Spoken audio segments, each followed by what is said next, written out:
Academic year లోపల తల్లికి వందనం కార్యక్రమం చేస్తామని చెప్పేసి మనం చేస్తాను. అదేవిధంగా రైతు భరోసా కూడా నెక్స్ట్ కేంద్ర ప్రభుత్వం ఎప్పుడైతే రిలీజ్ చేస్తుందో వాళ్ళతో పాటు రాష్ట్ర ప్రభుత్వం కూడా రైతు భరోసా రిలీజ్ చేయాలని చెప్పేసి ఆలోచన చేస్తుంది. అదే వాళ్ళు ఇచ్చే షేర్ని బట్టి మా రాష్ట్ర ప్రభుత్వ షేర్ కూడా కలిపి ఇస్తామని చెప్పేసి మనం చేస్తాను. అదేవిధంగా ఫిషర్మెన్కి గత ప్రభుత్వం కేవలం 10,000 రూపాయలు మాత్రమే ఇచ్చింది. కానీ ఈ ప్రభుత్వం ఏదైతే ఎన్నికల్లో ప్రకటించామో 20,000 రూపాయలు ఇవ్వటానికి నిర్ణయం తీసుకున్నాం. ఏప్రిల్ మాసంలో ఇవ్వటానికి నిర్ణయం తీసుకున్నామని చెప్పేసి కూడా మనం చేస్తాను. ఓకే,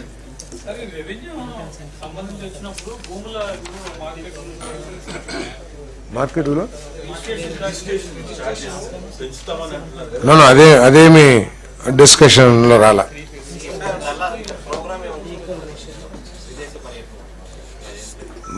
ఎప్పుడు వెళ్తారంటున్నారు. ఇంకా దాని గురించి కూడా డిస్కషన్ ఏమి రాలేదు. కానీ ప్రైమ్ మినిస్టర్ విజిట్ గురించి చర్చించడం జరిగింది. వారి ప్రోగ్రామ్ని బ్రహ్మాండంగా దిగ్విజయం చేయాలని చెప్పేసి నిర్ణయం తీసుకున్నారు. దానికి అవసరమైతే ఒక కమిటీ కూడా పొలిటికల్ కమిటీని ఏర్పాటు చేసి కూటమి పార్టీలన్నీ సమన్వయంతో జన సమీకరణ కానివ్వండి, అక్కడ ఏర్పాట్లు కానీ చేయాలని చెప్పేసి నిర్ణయం తీసుకుంటూ జరిగింది. మరి ఈ కార్యక్రమంలో ఏమండి పొలిటికల్ అంటే మినిస్టర్స్ అందరూ పొలిటీషియన్సే కదా. 8వ తారీఖు విశాఖపట్నం. దీంట్లో ప్రైమ్ మినిస్టర్ గారి ప్రోగ్రాంలో NTPC integrated green hydrogen hub at పొడిమాక ఆ ప్రాజెక్టుకి శంకుస్థాపన చేయడం జరుగుతుంది.